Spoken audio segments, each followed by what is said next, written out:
We know Logan Paul is in the news and the headlines with Crypto Zoo, his latest crypto scam, and for good reason. And he's had been involved in many others like Dink Doink, Liquid Marketplace, and his own little NFT thing. But what one Paul does, the other must do as well. So that's why Jake Paul saw his brother Logan Paul cashing in on some crypto scams and thought to himself, he's got to get a piece of that pie. And even though Logan Paul had plenty of crypto projects under his belt that he was operating and going through, Jake Paul took that to another level. Starting with one of the most well-known ones from Jake was involved in, and that was SafeMoon. And this had a lot of other people involved in it, a lot of other celebrities talking about SafeMoon. But right now, there's a class action lawsuit for SafeMoon and people involved in it that includes Jake Paul's name. And it seems like this might be the only crypto kind of scam thing that went on that involved lots of high-level celebrities that might actually hold somebody accountable depending on how this class action works out. And hopefully it does, because these multi-millionaires should not be trying to make just an extra few $100,000 off their fans when they have millions and millions of dollars. And if you look at the chart for SafeMoon, it looks exactly how you would expect, a pump and dump, and is absolutely worthless at this point in time. And number two for Jake Paul in crypto coin scams was Yummy, where he promoted this random crypto token, made a bunch of promises, and what would you know, it is just a simple pump and dump, and it is absolutely worthless now. What's up, Yummy group chat? I need all 15,000 of you guys to push this shit. I'm about to retweet that shit. Hodl to the moon, and I have a message for you. We're not selling! We're not selling! Even though Jake Paul in that video was screaming, "We're not selling," he's riding this all the way to the moon. About a month later, he ends up selling for $300,000 the tokens that he got for free. So even though he told you to make sure that you don't sell, he sold himself and made sure that he got his money because he wasn't going to get scammed himself. He had to pocket $300,000. A multi-millionaire needed an extra $300,000 to buy a G-Wagon. Like, I don't understand why you would even do this. You don't need that money and you are scamming people. Please explain that to me, because I can't imagine why Jake Paul, someone who is a boxer making like tens of millions of dollars in the last year, would need to scam for $300,000. And it doesn't even stop there. He has yet another crypto coin that he got involved in called Milf token, which if you're buying tokens and they're called Milf token, I mean, come on, like just don't buy that. Why are you buying that? You shouldn't buy anything Jake Paul says, but the name itself should be a kind of a giveaway. But he was involved in this, made his money, got out, pumped and dumped. The price has absolutely collapsed. It's worthless now. The same questions come up though. Why would Jake Paul need to do this, making millions, tens of millions of dollars doing legit things? It doesn't make any sense to me why people like this actually end up doing things like this and scamming. But then Jake Paul moved on to NFTs, because obviously the next grift was NFTs. People weren't so excited about crypto coins, but those JPEGs, you could sell them to. And one of the projects he was involved in was called Animoon, which was literally just Pokemon in different colors and slightly different designs. It looks like a literal ripoff of Pokemon. Don't know how he really got away with that, but he was a huge advocate for animoon NFTs. It's great to be a part of this project. I love the designs inspired by Pokemon, the whole 9 yards. Me, personally, I'm going to try to get a legendary during the public mint.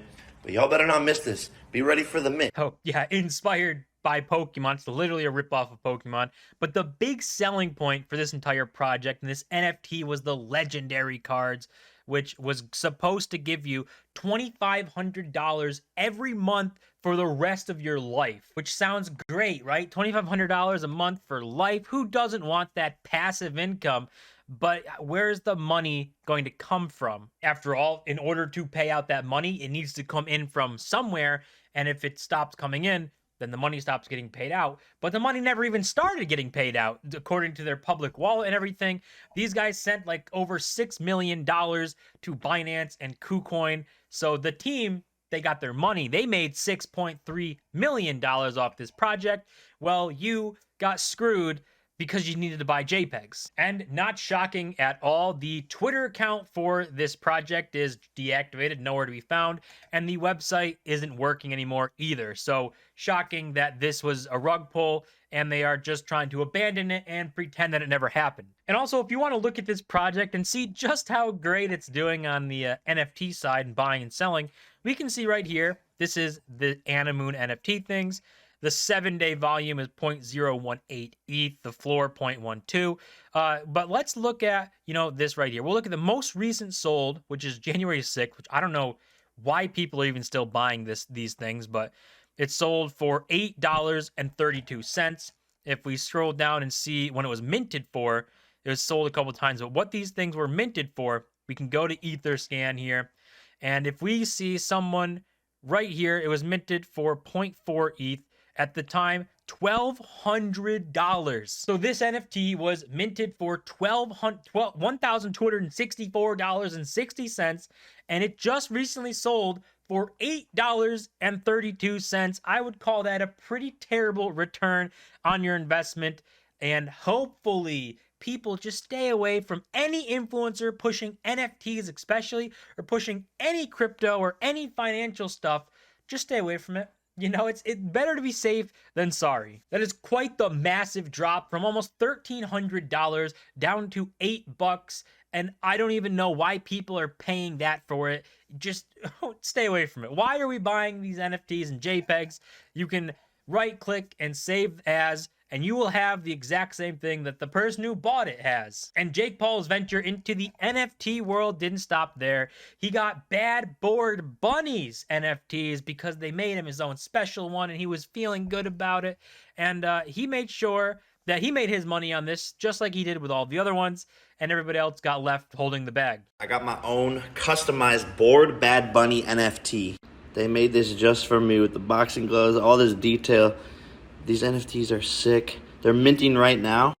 And y'all could go check out their Discord and be a part of the mint. Go crazy. So yet another NFT project Jake Paul is involved in, another rug pull. And if you look at these NFTs, you can actually see the 7-day volume is actually 0. They are worthless. They are 100% worthless. We look at the last sale was in November 30th, 2022, and that was for a drastically low amount compared to what they minted for. And it just shows there's no liquidity. Even if you own one of these and you desperately want to sell it, if you want to sell it for $1, you can't sell it because no one's willing to buy it, which is one of the big problems with a lot of these investments that people like Jake Paul were pushing, is that eventually the hype dies down and there's nothing there. There's no reason for it to even exist. So people stop buying it, which means even if you have some sort of value on there, on the books or on the price, and you have $100, but you can't sell it, you actually have $0. At the end of the day, if it doesn't have a reason to exist and the hype goes away, no one's going to want to own it. There's also a project called Stick Dicks that was pretty big for Jake Paul, where he had a huge roadmap, so many promises, and it even had a charity component, which we all know the last kind of crypto that tried to go down that road. And ultimately, yet another rug pull, just another cash grab for Jake Paul to make a little bit more money that he doesn't even need because he has enough money coming from legit sources,